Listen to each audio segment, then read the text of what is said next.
pessoal tá voltando aí, daí a gente já começa.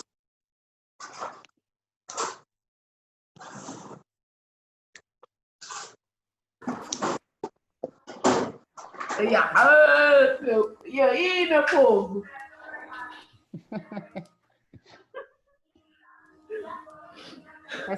Parece que tá no rodeio, Juliano. Parece que tá na pecuária. Ué.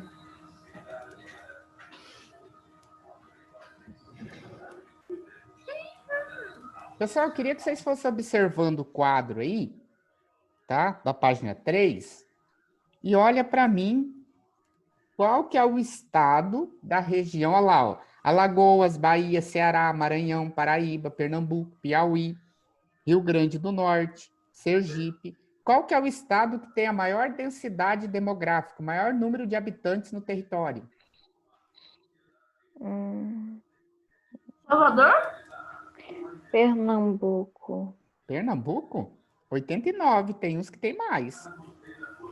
Salvador. Salvador Sergipe. é Sergipe, olha lá, ó.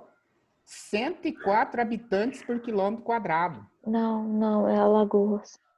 Alagoas. Falei? É 121, né? Uhum. E o segundo é Sergipe.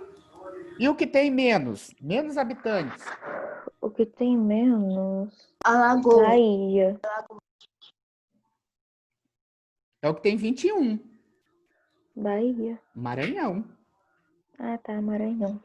Ah, não. Piauí, com 12. Não, Piauí. O que tem qual? Pessoal, mas agora vocês observem uma coisa. Ó, Sergipe, que tem a capital Aracaju, tem 104 habitantes por quilômetro quadrado. Mas dá uma olhada no tamanho do estado. É 21 mil quilômetros quadrados só. Né? 21 mil? É muito pequenininho. Por isso que quando eu divido o território pelo número da população, quando eu divido a população pela extensão do território, fica muitos habitantes por quilômetros quadrados. Porque se você olhar lá a população estimada, dá uma olhada. Eles têm 2 milhões de habitantes. Maranhão é grande. Quem tem mais habitantes é a Bahia, que tem 15 milhões. Ah, mas a Bahia é grande. Mas só que daí o território da Bahia é grande, né? Aí acaba que ficando poucos habitantes por quilômetro quadrado. É. Você pode olhar que Sergipe é o que tem menos habitantes.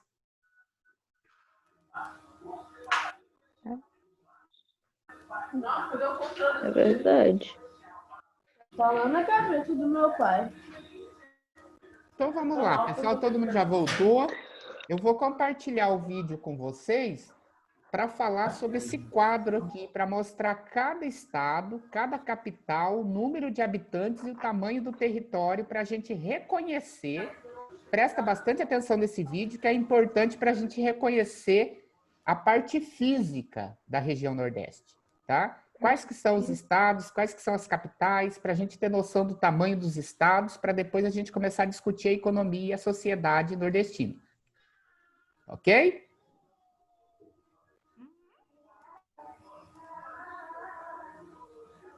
Tem alguma coisa dentro do estado de Rio Verde? Não entendi, Juliano. Tem alguma coisa dentro do estado de Rio Verde? Dentro do estado de Rio Verde, alguma coisa o quê que você fala?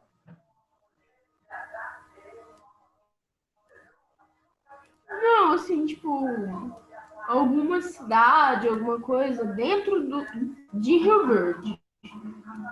Não, tem os... Ó, é uma hierarquia. Começa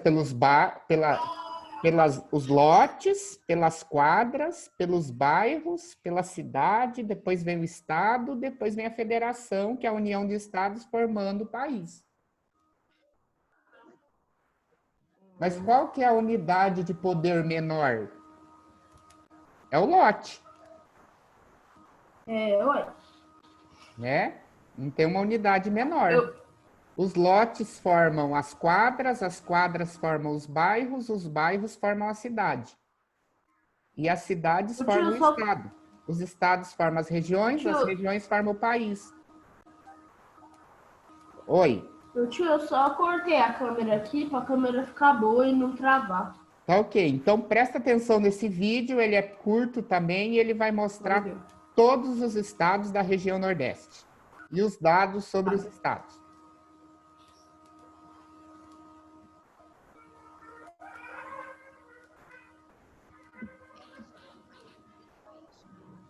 Considerado um local problemático por possuir um contraste entre secas e cheias. Foi a primeira região ocupada pelos portugueses e teve uma importância econômica muito grande até o final do século XVIII, quando o cultivo de cana-de-açúcar, que era o produto maior da nossa agricultura, começou a decair. Observando o mapa do Nordeste, percebemos que é uma região litorânea, pois é banhada pelo Oceano Atlântico.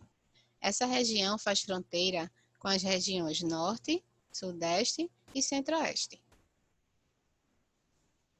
Estados e capitais. A região Nordeste é a região brasileira que possui o maior número de estados.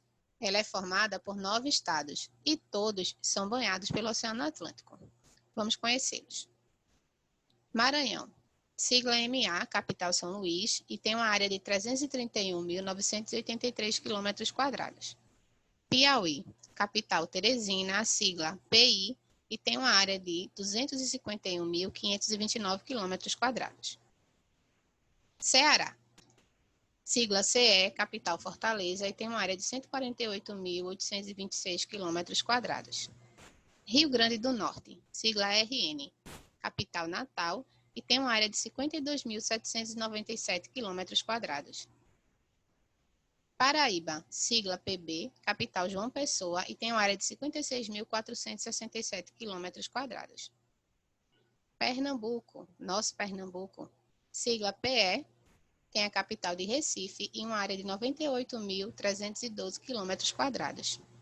Alagoas, sigla AL, capital Maceió, e tem uma área de 27.768 km². Sergipe, sigla SE, capital Aracaju, e tem uma área de 21.910 km². E por último, a Bahia, que é o nosso maior estado. A sigla BA, capital Salvador, e tem uma área de 567.295 km². História da formação da região Nordeste. O Nordeste foi primordialmente habitado pelos indígenas, que antes da colonização ajudavam os europeus na extração do pau-brasil, em troca de especiarias, como espelhos, facas, e essa troca a gente chamava de escambo. Foi durante o período de colonização que eles foram sendo eliminados devido às constantes batalhas contra senhores de engenhos. A região do Nordeste foi palco do descobrimento do Brasil. Os primeiros portugueses chegaram aqui por volta do ano de 1500, sob o comando de Pedro Álvares Cabral, na cidade atual de Porto Seguro, no estado da Bahia. Foi no litoral nordestino que se deu início à primeira atividade econômica do país, a extração do pau-brasil, e logo em seguida veio a produção da cana-de-açúcar, necessitando de mais mão de obra escrava nas lavouras. Com isso, foram trazidos negros africanos para trabalharem no cultivo e na produção de açúcar nos engenhos. Anos depois, surgiram outros imigrantes para trabalhar, contribuindo para o desenvolvimento econômico e cultural do Nordeste. Demografia. Como já vimos, a região Nordeste é composta por 9 estados e sua extensão é de 1.554.257 km². Sendo o terceiro maior complexo regional do país, ocupando cerca de 18% da área do Brasil. Conforme a pesquisa realizada pelo IBGE no Censo Demográfico de 2010, a população nordestina totaliza 53.081.950 habitantes, compondo cerca de 28% da população no Brasil. Sua densidade demográfica é de 34,1 habitantes por quilômetro quadrado. E seu crescimento demográfico é de 1,3% ao ano. A população urbana é maior que a população rural, correspondendo a 73%. O estado da Bahia é o estado mais populoso, com aproximadamente 14.016.906 habitantes, e Sergipe possui a menor concentração populacional da região Nordeste, com cerca de 2.068.017 habitantes. Os étnicos. A miscigenação étnica e cultural do indígena, do branco e do negro foi o pilar para a formação da população do Nordeste. Porém, essa miscigenação étnica não aconteceu de forma uniforme. Em alguns estados, como no Ceará, na Paraíba e no Rio Grande do Norte, predominaram os caboclos, que é a mistura do branco mais o índio. E em outros estados, como na Bahia e no Maranhão, predominaram os mulatos, que é a mistura do branco com o negro. Existe também os cafusos, que é a mistura do negro mais o índio, também muito presente no estado do Maranhão. Aproximadamente 1/4 da população dos nordestinos tem origem europeia, sobretudo portuguesa. Essa mistura de povos contribuiu para a nossa diversidade cultural, composta por manifestações variadas, como festas típicas, danças, ditados populares, religião, entre outras. Com essa diversidade de culturas surgiram diferentes grupos que são característicos da região Nordeste. São eles: jangadeiros, são pessoas que se dedicam à pesca marítima, uma atividade que vem diminuindo ao longo dos anos, embora eles insistam em conservar seu ofício. Os jangadeiros existem no litoral do Ceará, Rio Grande do Norte e em outros pontos do litoral nordestino. Rendeira é a pessoa que realiza atividade artesanal, feita na maioria das vezes por mulheres. Com mãos ágeis, as rendeiras vão trançando vários tipos de renda. Essa é uma das mais bonitas manifestações de artes do nosso povo. Coletor de coco, desfruta e limpa os coqueiros usando o sistema de rodilha de fibras naturais, manufatura. O nordestino comumente chama ele de tirador de coco. Vaqueiro é a figura tradicional do sertão e agreste da região nordestina. Seu trabalho é árduo e contínuo. Passa grande parte do tempo montado a cavalo, fiscalizando as pastagens e o gado, levando-o muitas vezes por dezenas de quilômetros até os bebedouros. Sua vestimenta é de couro para se proteger da vegetação cheia de espinhos. Barranqueiro. Vive às margens do Rio São Francisco e transporta pessoas e mercadorias. É chamado também de barqueiro. Na proa do barco leva a carranca. Essa foi a nossa aula de hoje. Um beijo e até a próxima aula. Ok, pessoal.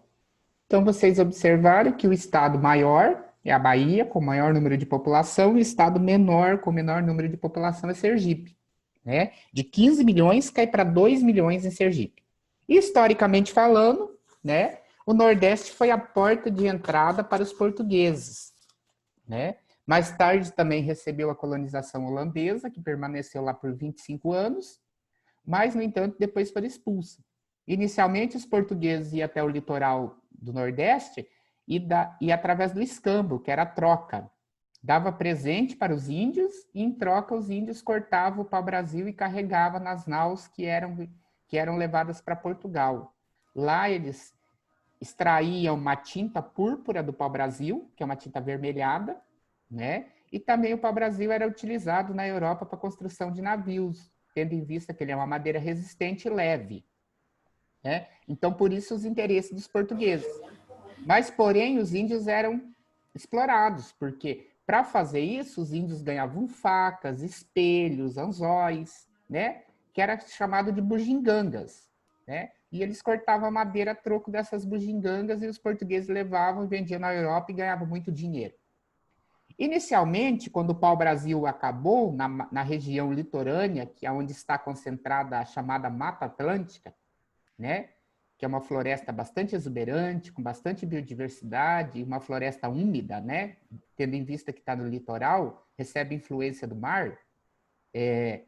Quando o pau-brasil acabou, aí os portugueses começaram a derrubar as matas na região litorânea do Nordeste e começaram a construir os engenhos, a Casa Grande, a senzala, o engenho, o pasto, e montaram as fazendas canavieiras, né? E lembrando que para montar uma fazenda tinha que ser muito rico, porque você imaginou, você tem que comprar terra, você tem que derrubar a mata, que no caso era a caatinga, né? Você tem que construir a casa grande para a moradia do senhor com a sua família, você tem que construir a senzala para abrigar os escravos, você tem que construir o engenho, demora um certo tempo até plantar e produzir a cana, você tem que comprar os escravos, você tem que formar o pasto e cercar, porque os animais faziam parte do engenho. Os animais, né, se eram os escravos que plantavam, que limpavam e que cortavam a cana e moía, mas eram os animais que carregavam nas carroças, eram os animais que giravam as moendas. Então, eram os animais que transportavam o açúcar até o litoral para ser embarcado para Portugal, né? Então, era uma estrutura muito grande. Ser um dono de engenho era uma pessoa muito rica, muito famosa, com prestígio político, social, né? Era uma autoridade, certo? E foi assim que o Nordeste acabou sendo explorado. Pessoal, lá na página 3, só para a gente fechar essa parte aqui, eu gostaria que vocês observassem os mapas da sub-região do Nordeste, tá? Então, olha lá na legenda, acompanha comigo, tá? O Gerardo está sem livro, deixa eu só pegar um mapa aqui e compartilhar na tela para ele poder acompanhar com a gente, tá? Só um minutinho que eu já acho o mapa aqui.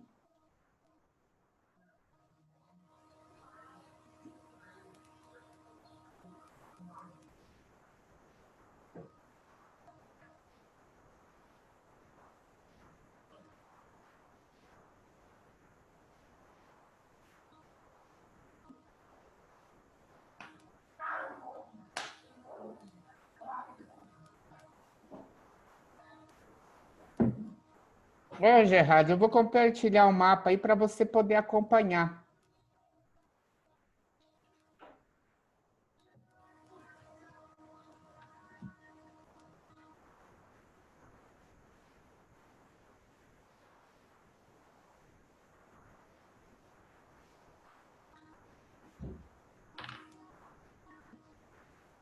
Tá conseguindo ver o mapa? Ou não? Sim, sim, sim. Tô conseguindo. Tá, então acompanha lá com a gente. Dá uma olhadinha lá. Deixa eu clicar nesse aqui que eu acho que é melhor. Esse aqui é melhor.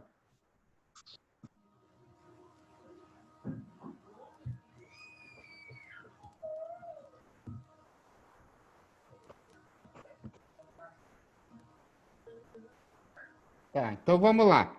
Olha lá, ó. Zona da Mata, que é o litoral do Nordeste, tá? Quais que são as características da Zona da Mata? A Zona da Mata recebe influência da umidade do Oceano Atlântico. Então, portanto, a Zona da Mata é uma região úmida que também é conhecida como região dos brejos. Vocês já viram um ditado que fala assim, quando um trem dá errado, a pessoa fala assim, a vaca foi pro brejo? Esse ditado foi criado aqui na Zona da Mata.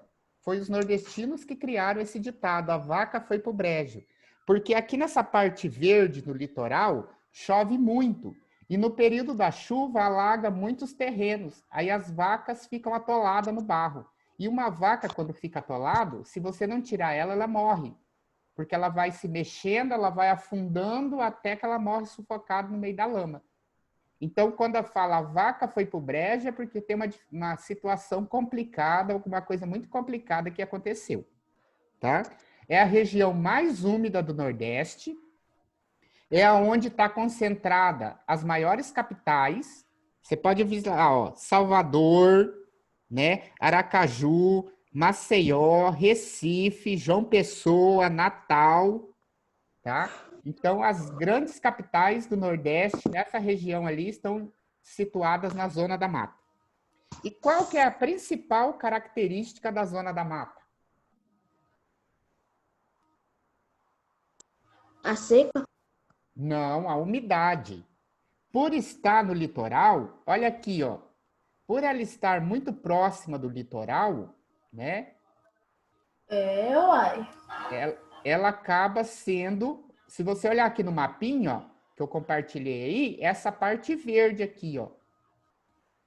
Então, automaticamente, ela recebe os ventos sopram do oceano e levam muita umidade para essa região. Então, aqui tem muitas lavouras de cana-de-açúcar, tem muita indústria, né? Tem os grandes capitais investidos em turismo, as praias nordestinas são muito famosas, porque lá no Nordeste não faz frio, então tem temporada de praia durante todo o ano. Os resorts, né? Os grandes hotéis de luxo. Se alguém já foi lá para o Nordeste e já foi para a praia, sabe muito bem, né? Que é um turismo muito rico, aquela região. É uma das fontes principal da economia do Nordeste. Então, tudo isso está concentrado na zona da mata. Agora, essa outra parte aí do mapa que eu compartilhei com vocês, que é a parte branca, mas aqui no livro de vocês é a parte amarela, é o Agreste. O que é o Agreste? É uma região com muita pouca chuva. E por que tem pouca chuva nessa região? Alguém sabe me dizer? Por causa do sol? Olha só, a umidade ela sopra do oceano sobre o território. Ela vem, a minha mão aqui, ó, com a caneta, ela é a umidade. Ela vem do oceano e entra por cima do Nordeste. Faz chover um monte na região da Zona da Mata, que é a região do litoral. Chove demais, que até alaga. Aí, quando ela encosta no Agreste, o Agreste é uma montanha, é uma serra muito alta. A umidade começa a subir e ela condensa e chove desse lado e a montanha, que é a Serra da Borborema, não deixa ela passar para o outro lado. Então, em cima da serra, ainda recebe um pouco de umidade. Porque vocês sabem, como que a chuva faz?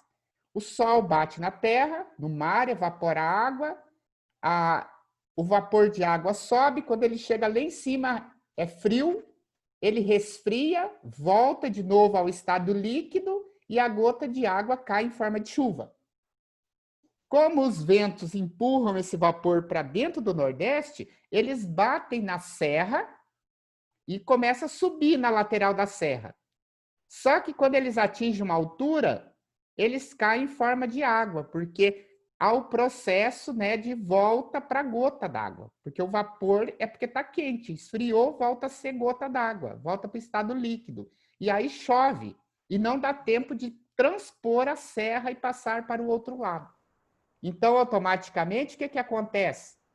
Chove muito na zona da mata, em cima da Serra da Borborema pega um pouco de umidade, que é o Agreste, e do outro lado, na parte laranja, que é o sertão, lá não chove nada. Então, o sertão nordestino ele é muito castigado, né, com a falta de chuva, certo? E a última parte verde lá, que já está no Maranhão, pega metade do Piauí e do Maranhão. Já é a região intermediária. É a região chamada de Meio Norte ou Zona dos Cocais, porque daí já está próximo do Pará, já está entrando para a floresta amazônica. Então, quer dizer que daí já deixa a vegetação da caatinga seca e já começa a receber umidade da floresta amazônica e ali já tem uma presença de chuvas maiores. Professor, posso beber água? Pode. Então, vou falar uma revisão rapidão aqui para vocês verem, tá? Zona da Mata chove muito porque recebe a umidade do mar. Agreste é um terreno muito alto que a umidade não consegue chegar nessa região e quando ela chega muito pouco, é uma região mais seca.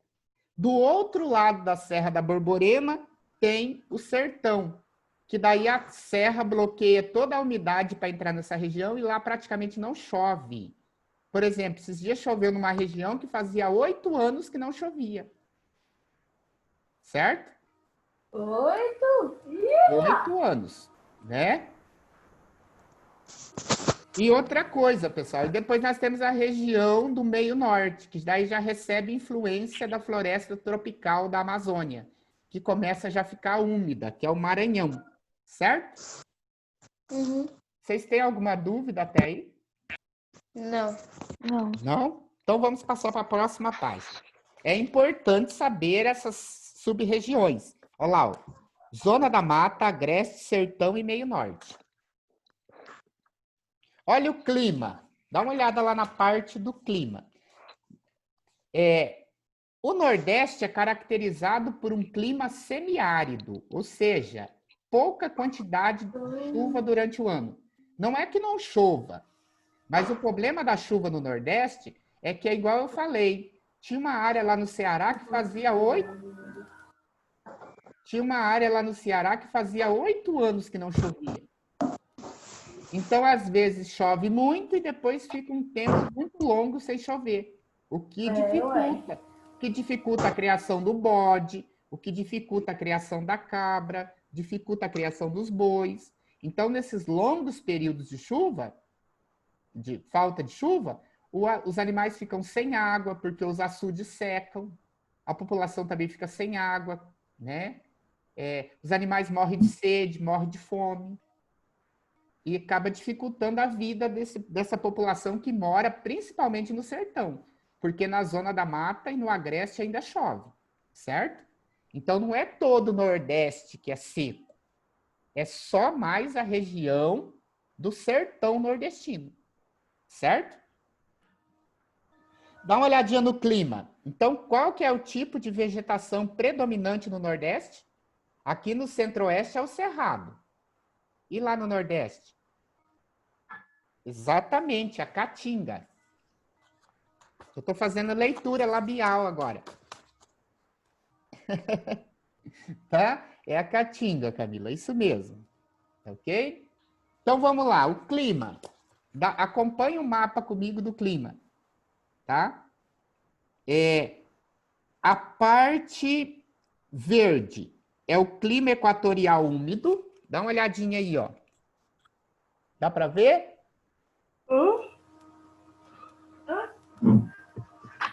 Ó, a partezinha verde aqui, ó, é o clima equatorial úmido, que é o meio norte, já recebe influência da floresta amazônica, porque o Maranhão faz divisa com o Pará, que já está na região norte. Aí nós temos toda essa área amarela. Tá vendo aí? Toda essa área amarela é clima tropical, igual aqui em Goiás. É 6 meses de seca e a vermelha é tropical semiárido. Né? É 6 meses de seca e 6 meses de chuva. E a parte vermelha, que é o tropical semiárido, né? É a região que tem a maior escassez de chuva. Porque durante o ano existe chuva para a região, mas ela às vezes pode ficar 6, 7, 8 anos sem vir. Tá? Então é muito complicado. Aí morre o pasto, morre os animais e acaba que não tendo, né, condições. Dá uma olhadinha aí na vegetação para vocês verem, ó. Na região semiárida fica a caatinga. Como que é a caatinga? A caatinga geralmente é uma região de capoeira, tem muitos ramos com cipós, as árvores são cheias de espinhos, porque como chove pouco, as árvores se adaptaram com espinhos para poder fazer com que o gado não destrua ela. Porque se para de chover e não tem pasto, o gado vai comer as folhas. Os animais começam a comer as folhas das plantas. Aí as plantas adaptaram com espinhos para se proteger dos animais. Você já viu um cactus? Por exemplo, o cacto, ele tem um tubo e uma rede de raízes. Quando chove, ele enche aquele tubo de água. Por isso que ele não precisa de muita água durante o ano. E as folhas do cacto são os espinhos. Por que que ele adaptou a folha para espinho? Ele enrolou o cacto, olha como que o cacto é inteligente. Ele enrolou a folha dele tão bem enrolada que é um espinho.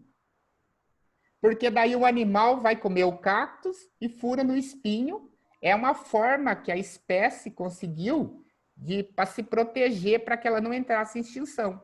E outra coisa, se ele ficasse com a folha aberta lá, ó, né? O que aconteceria no meio do sol? ele perderia muita umidade. Como ele enrolou a folha, ele consegue fazer a fotossíntese, mas ao mesmo tempo ele não perde umidade. Porque você imaginou ficar com a folhona lá no meio do sol perdendo umidade?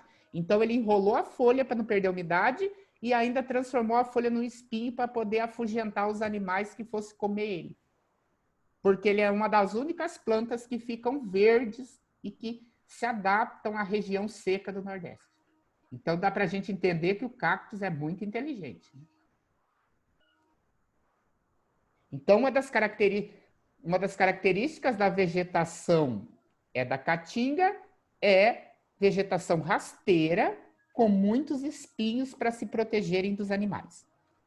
Aí nós temos a área de cerrado, que fica próximo do Tocantins e que fica ali próximo de Brasília, na região oeste da Bahia, que também é muito produtora de soja, tá? Depois nós temos a floresta equatorial, que fica lá no Maranhão, já próximo da floresta amazônica, entrando no Pará. E por último, nós temos também a floresta tropical, que margeia grande parte do leste, que é onde está a zona da mata que eu falei para vocês que chove bastante. Tá? Acompanha comigo no mapa, pessoal. A Mata dos Cocais, que é a região do Nordeste. Você já viu falar em quebradeiras de coco? Lá no Nordeste, na região do Maranhão, as mulheres recolhem o coco do babaçu, quebram e vendem o coco. É uma fonte de renda para as famílias. Tá? Na próxima aula eu vou mostrar um vídeo para vocês delas quebrando coco, bem interessante, que é a maior parte das famílias mais pobres sobrevive de vender o coco, elas quebram o coco, né? Vende a castanha do coco, fazem a farinha, faz o leite de coco, vende, faz o óleo, né? Utilizam as folhas para cobrir as casas e também utiliza a casca do coco que queima e faz carvão e vende. E ainda também utiliza o coco que elas fritam e faz o óleo, para poder vender o óleo e para poder comer. Então, o babaçu, ele dá a folha para cobrir as casas, para fazer artesanato. Ele dá o coco, que é utilizado para fazer a farinha, o leite. Ele dá a casca, que é utilizado para fazer carvão, para queimar no fogão. Retira o óleo para comer e para vender. Então, muitas famílias vivem da quebra do coco. E Ô, quem... tio, Hã? o negócio que você tá falando aí, onde tem nessa região aí que você tá falando? O babaçu É. é lá na região da Mata dos Cocais. Olha aí na legenda que você encontra, os quadrinhos aí do lado do mapa. Tá? É lá no Maranhão e no Piauí. Zona da Mata? É. Não vai dar tempo de eu mostrar o vídeo para vocês, que falta só 1 minuto para fechar a aula. Né? Então é isso, pessoal. Anotem aí para mim. Na próxima aula a gente vai estudar Você especialmente. esqueceu de fazer a chamada. Não, eu fiz. Só tá faltando o Guilherme. Professora ali, ela fala que acabou cheio. Oi?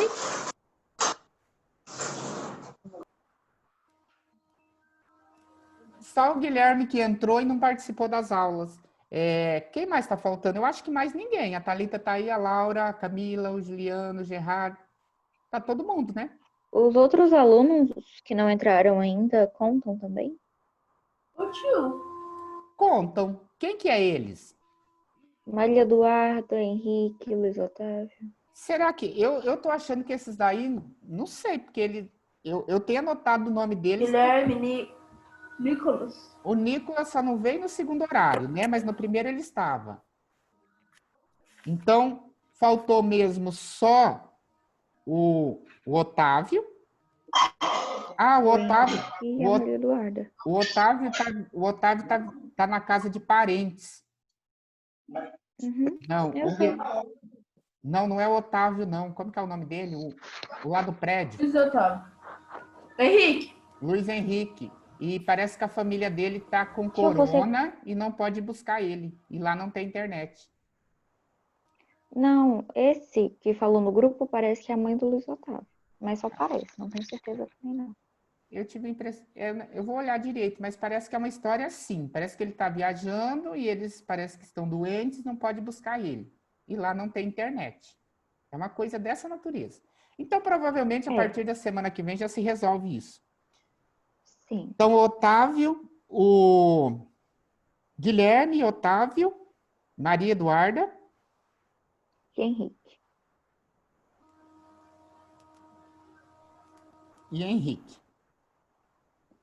Ok, pessoal. Então, se não tiver nenhuma dúvida, tchau para vocês. Até amanhã.